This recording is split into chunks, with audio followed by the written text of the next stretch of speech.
নমস্কার, আমার গল্প পাঠ আসরে আপনাকে স্বাগত জানাচ্ছি। পড়ে শোনাচ্ছি বিভূতিভূষণ বন্দ্যোপাধ্যায়ের একটি ছোট গল্প, টান।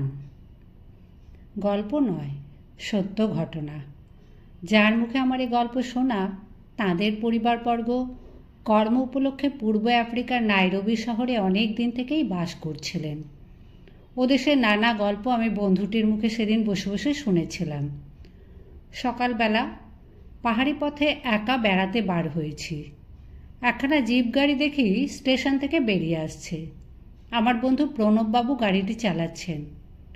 অনেকদিন দেখিনি প্রণববাবুকে। তিনি কবে এখানে এসেছেন তাও জানি না। আমাদের এদিকের বাজারে মালিয়া মোহান্তির বড় গোলদারি দোকান। তার কাছে জিজ্ঞেস করে জানলুম প্রণববাবু আজ 2 মাস ধরে হোমস্টে কুঠিতে বাস করছেন। মিনিট 35 পরে, কারণ আমাকে পায়ে হেঁটে এই পথটা যেতে হলো তো। প্রণববাবু ও আমি দুজনে বসে গল্প করছিলাম ও চা পান করছিলাম। অনেক দিন পরে আমাদের দেখা সাক্ষাৎ এবং দুজনেই খুব খুশি হয়েছিলাম এরকম হঠাৎ দেখা হওয়ায়। প্রণববাবু বললেন, এখানে খেয়ে যাবেন? বাড়িতে বলে আসেনি, স্নানও হয়নি। সব ব্যবস্থা হয়ে যাচ্ছে। তাহলে থাকবেন তো? একটা খুব ভালো গল্প বলবো খেয়ে দিয়ে, ওই বুড়ো হর্তুকি তলার ছায়ায় বসে। কেমন? ও লাখপতিয়া, এখানে এসো, এই বাবুর বাড়ি গিয়ে খবর দিয়ে আসতে হবে। এখানে কতদিন আর থাকবেন? বুধবারে চলে যাব। আজ দেখা হতে বড় ভালো হলো। কতদিন দেখা হবে না আর কে জানে।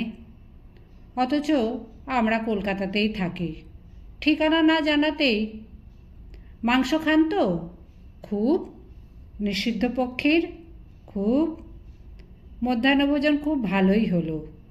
এরপর আমরা সেই হর্তুকি তলায় গিয়ে বসি। সামনে পশ্চিম দিকে নদীর ওপারে শৈলশ্রেণী। ঝিরঝির বাতাস বইছে নদীর দিক থেকে।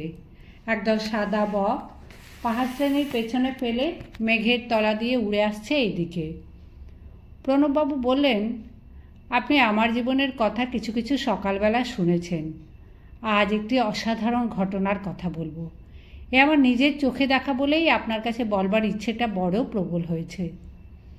আপনি জানেন, আমার বাবা ও কাকা উগান্ডা রেলপথ তৈরির সময় থেকে ও দেশে ছিলেন। আমার এক কাকা বেলজিয়াম কঙ্গোতে কমলালেবুর আবাদ করেন। আমার বাবার অনেক আগে থেকে তিনি আছেন সেই দেশে। তার 4-5টি ছেলে বিগ গেম হান্টার। লোহার মতন শরীর, অনর্গল সোহালি ভাষা বলতে পারে, সে দেশের নেটিভদের মতোই। এসব কথা গল্পের মতো শোনাচ্ছে নাকি? কিন্তু ঘর ভোলা লোকের কাছে এসব যতই গল্প বলে মনে হোক, আমরা জানি বাংলাদেশের লোক কত দূরে দূরে ছড়িয়ে আছে। আমাদের পৈতৃক বাসভূমি বলাগড়ের কাছে শিমুলিয়া। 10 বছর বয়সে আমি প্রথম নাইরোবি যাই। ভিক্টোরিয়ার নয়াঞ্জা হ্রদের তীরবর্তী কাম্পালা নামক ছোট শহরে সীতানাথ বন্দ্যোপাধ্যায় বলে একজন ভদ্রলোক স্কুল মাস্টারি করতেন। সেই সময় আমাদের পরিবারের সঙ্গে তার খুব ঘনিষ্ঠতা ছিল। সে সময় তিনি বিবাহ করেননি। ছুটি ছাটাতে নাইরোবিতে আমার বাসায় এসে বসতেন। তিনি দিন কতক আমায় ইংরেজি পড়াবার ভারও নিয়েছিলেন। সে সময় ওদেশে জিনিসপত্র খুব সস্তা ছিল। মাংস, দুধ, মাখন, কপি যথেষ্ট পাওয়া যেত। সমগ্র নাইরোবিতে 3 ঘর বাঙালি পরিবার ছিল। সকালেই উগান্ডা রেলপথের কর্মচারী, আর একজন ছিল খ্রিস্টান, ধর্মপ্রচার করবার কাজে কি এক মিশন কর্তৃক প্রেরিত। মাঝে মাঝে নাইরোবিতে থাকত, মাঝে মাঝে দূর পল্লী অঞ্চলে চলে যেত।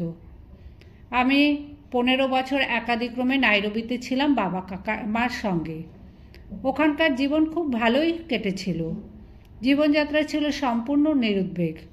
জিনিসপত্র ছিল সস্তা। কত নতুন স্বপ্ন তখন দেখেছি অল্প বয়সে। একবার আমার খুড়তুতো ভাই অতুল এসে বেলজিয়াম কঙ্গোর জীবনের এক অপূর্ব ছবি আমার চোখের সামনে ধরলে, সেই আমার তরুণ বয়সে।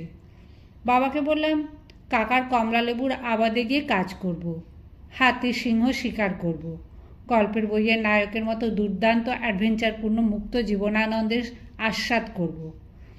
আমি বললাম, তখন আপনার বয়স কত? 17 বছর।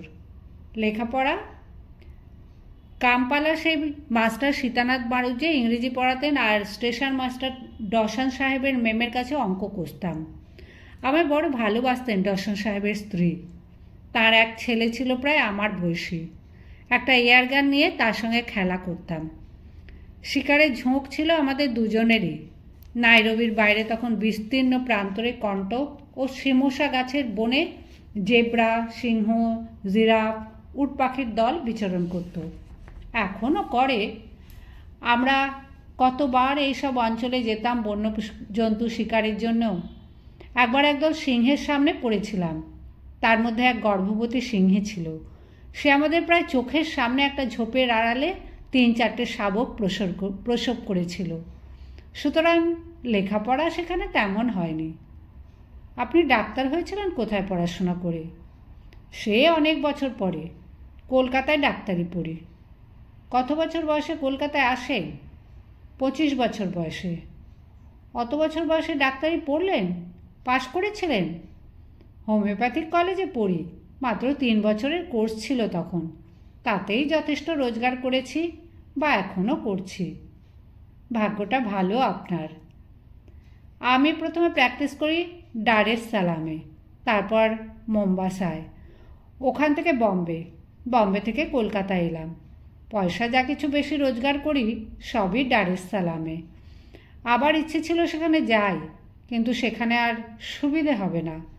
ম্যালান গভর্নমেন্টের আওতায় ও উৎসাহে যে অবস্থার সৃষ্টি হয়েছে, তাতে ভারতবাসীদের আর সেখানে হয়তো সুবিধে হবে না। ওরাই বেশি ডাকত। কারা? আফ্রিকানরা। ওদের মধ্যে অনেকে ভারতীয় মেয়ে বিয়ে করেছিল সেই সময়। অনেক মেয়ে ভারতীয় স্বামী গ্রহণ করেছিল। আস্তে আস্তে উভয় সমাজে এই প্রথাটা চালু হচ্ছিল। এবার আসল গল্পটা বলুন। বেলা গিয়েছে, বাকিটুকু অথবা আসলটুকু অতি অল্প, কিন্তু ভারী অদ্ভুত। শুনলেই তো ফুরিয়ে যাবে। তাতে চলুন চা খাওয়া সেরে নেওয়া যাক। চা খাওয়া হলো খুব ভালো। ও বেলাও যাতে আমি না থাকি সেজন্য প্রণববাবু ও তাঁর স্ত্রী পিড়াপিড়ি করতে লাগলেন। এবেলা নাকি ভালো করে খাওয়ানো হলো না।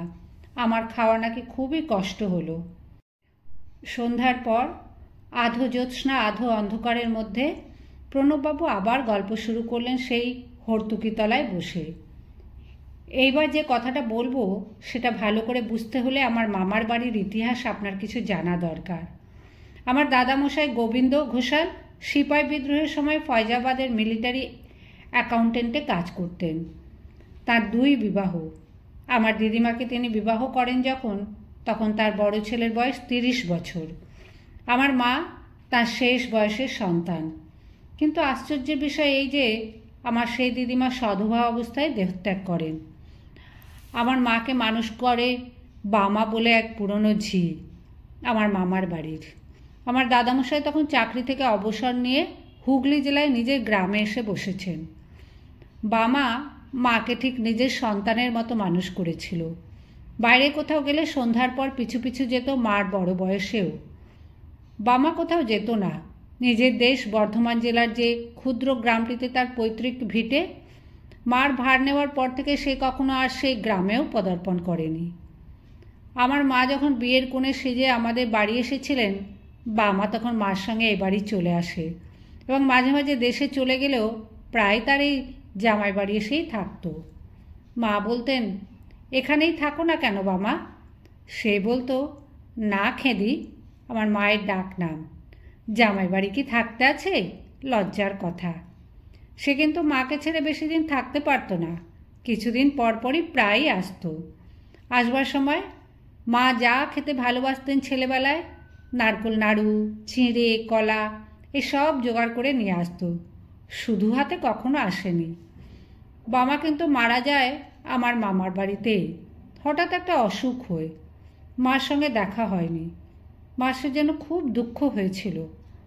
আমাদের কাছে পর্যন্ত বামার নাম করতেন আর চোখের জল ফেলতেন। আমি বললাম, আপনি বামাকে দেখেছিলেন? না, আমার দাদা দেখেছিলেন। তখন দাদার 6-7 বছর বয়স।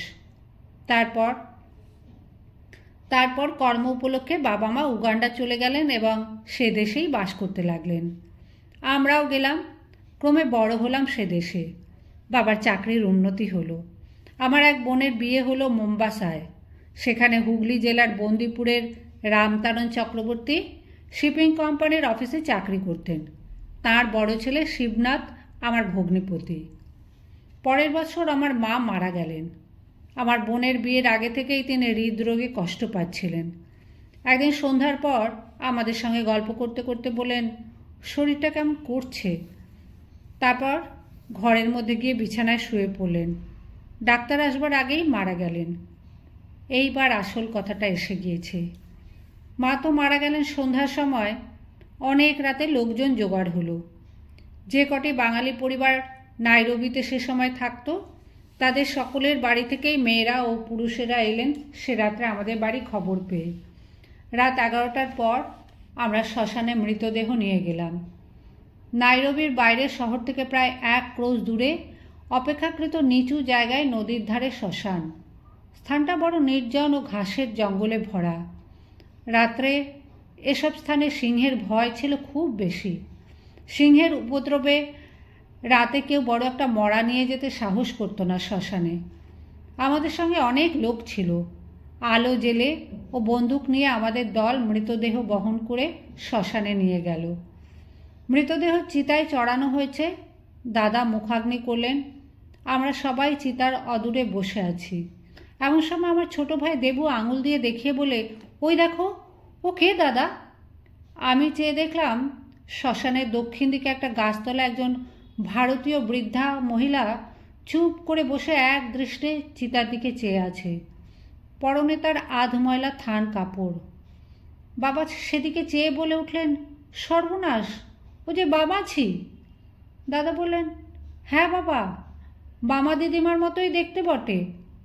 বাবা বললেন, তোর মনে আছে?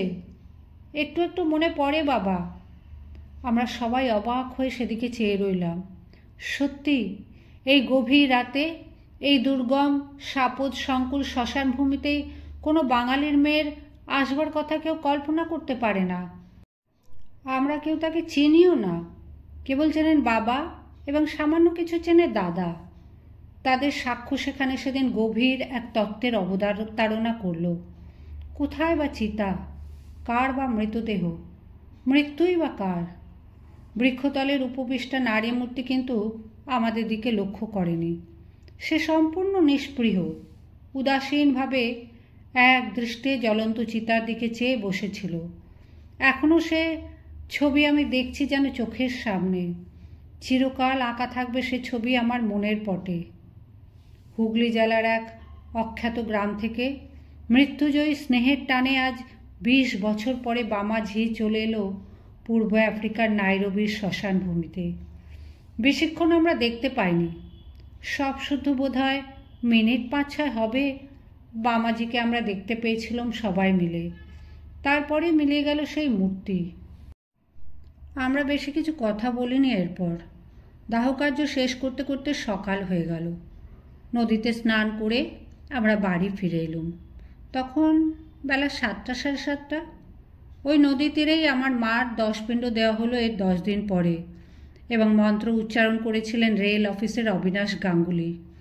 নাইরোবির বাঙালিদের বাড়ির মোটামুটি বিয়ে, পৈতে, ষষ্ঠী পুজো তিনিই করতেন। তার নামই ছিল আমাদের মধ্যে পুরুত কাকা। নদীর ওপারে শৈলশ্রেণীর সন্ধ্যার অন্ধকারে ঢেকে গেল।